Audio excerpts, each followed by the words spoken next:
নমস্কার বন্ধুরা, সবাইকে দীপাবলির শুভেচ্ছা রইল।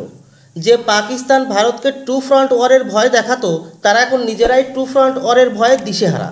আর পাকিস্তানের এই ভয়কে টু ফ্রন্ট ওয়ার না বলে এটি বললেই বেশি ভালো মানাবে যে চারিদিকেই ফ্রন্ট, মাঝখানে আরও ফ্রন্ট। অর্থাৎ একদিকে আফগানিস্তান, একদিকে ভারত, আর মাঝখানে তেহরিকে তালেবান পাকিস্তান, তেহরিকে লাভব্যাক পাকিস্তান এবং বেলুচিস্তান লিবারেশন আর্মি।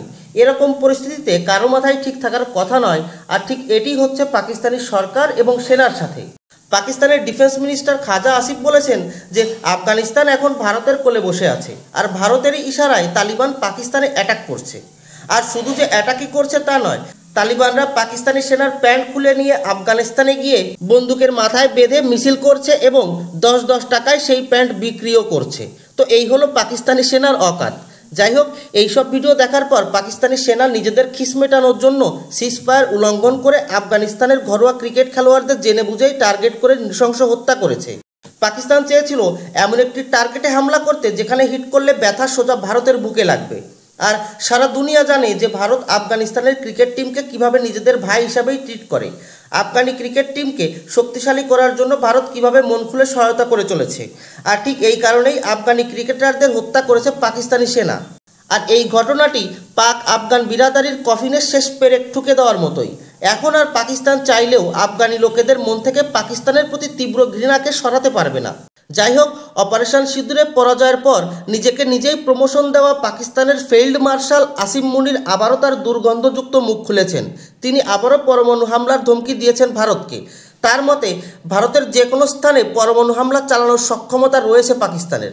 আমরাও তো একই কথা বলছি, পাকিস্তান যে কোনো সময় ভারতে পরমাণু হামলা চালাতে পারে, তবে তা শুধু মুখে মুখে। কিন্তু পাকিস্তানের এই ধমকির জবাব আমাদের ডিফেন্স মিনিস্টার রাজনাথ সিংজি অন্যভাবে দিয়েছেন। তিনি বলেছেন, পাকিস্তানের 1 ইঞ্চি জমি ভারতের ব্রহ্মস মিসাইলের রেঞ্জে চলে আসছে। ভারত যদি পাকিস্তানকে জন্ম দিতে পারে তাহলে প্রয়োজন পড়লে ...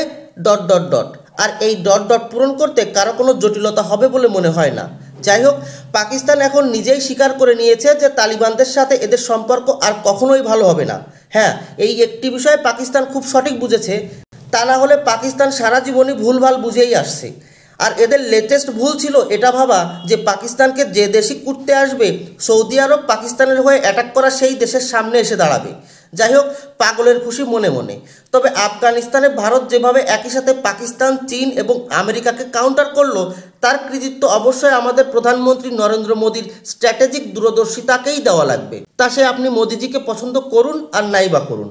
ভাবা যায় একটি ইসলামিক কট্টর সন্ত্রাসী সংগঠন, যারা জন্মজাতভাবেই অ্যান্টি ইন্ডিয়া হওয়ার কথা, যাদেরকে পেলে পুষে বড় করেছে পাকিস্তান, যারা নিজেদের দেশে শরিয়া কানুন লাগু করে রেখেছে, এরকম একটি সংগঠন এখন ভারতের বন্ধু।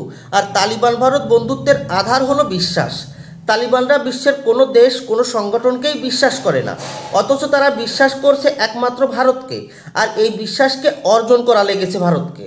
ভারত তালিবান সরকার ক্ষমতায় আসার আগে থেকেই আফগানিস্তানে স্কুল, হসপিটাল, ড্যাম, সংসদ ভবন সবই তৈরি করছে। এমনকি যখন আফগানিস্তানে অশান্ত পরিবেশ ছিল, চারিদিকে বোম্বিং হতো, তখনও ভারতীয় ইঞ্জিনিয়াররা উন্নয়নমূলক কাজ করা থামায়নি। আফগানিস্তানের জনগণের জন্য খাদ্য সামগ্রী, চিকিৎসা সামগ্রী, দুর্যোগ সামগ্রী প্রতিনিয়ত সাপ্লাই করে চলেছে ভারত। অথচ এর বদলে ভারত কিছুই চায়নি আফগানিস্তানের কাছ থেকে। আর এসব কাজ তালিবানদের চোখে পড়েছে। তালিবানরা ধীরে ধীরে ভারতকে বিশ্বাস করা শুরু করেছে। তালিবান বিদেশমন্ত্রী মুত্তাকির উপর ইউএনের যাত্রা নিষেধাজ্ঞা লাগানো ছিল। ভারত ইউএনকে রাজি করিয়ে মুত্তাকির উপর লাগানো যাত্রা নিষেধাজ্ঞা বাতিল করিয়ে ভারতে আমন্ত্রণ জানায়। মুত্তাকি আমাদের বিদেশ মন্ত্রীর সাথে একসাথে বসে মিটিং করে। আর এতে তালিবান ভালোভাবেই বুঝে গেছে যে ভারত তালিবান সরকারকে ডিপ্লোম্যাটিক্যালি ইকুয়াল হিসাবে ট্রিট করছে, প্রকৃত সম্মানও দিচ্ছে, যা কেউ কখনো দেয়নি।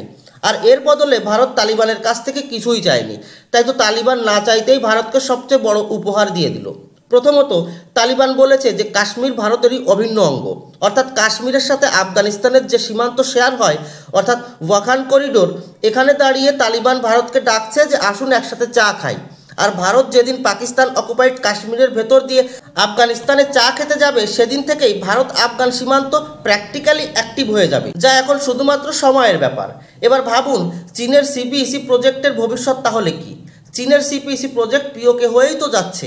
অর্থাৎ ভারত আফগান বন্ধুত্বে প্রথমত চীনের সিপিইসি প্রজেক্ট ধ্বংস হয়ে যাচ্ছে, দ্বিতীয়ত আমেরিকা আফগানিস্তানে যে বাগরাম এয়ারবেজ নিতে মরিয়া হয়ে গেছে, সেই বাগরাম এয়ারবেজে ভারত আফগানিস্তানের অনুরোধে এয়ার ডিফেন্স মোতায়েন করতে চলেছে, অর্থাৎ বাগরামে ঢুকে পড়েছে ভারত। তৃতীয়ত আফগানিস্তান খনিজ সম্পদে সমৃদ্ধ এক দেশ।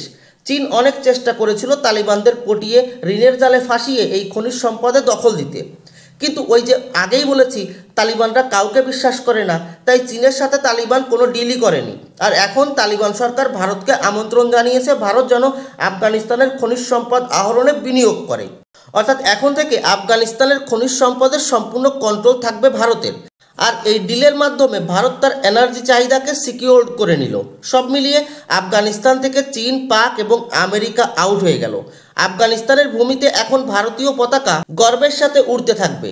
যে তালিবানদের না তো সোভিয়েত ইউনিয়ন কন্ট্রোল করতে পেরেছে, না তো আমেরিকা এবং ন্যাটো কন্ট্রোল করতে পেরেছে, না তো চীন ঋণের জালে ভাসাতে পেরেছে, সেই তালিবানদের ভারত শুধুমাত্র বন্ধুত্ব এবং বিশ্বাসের জালে জড়িয়ে নিয়েছে।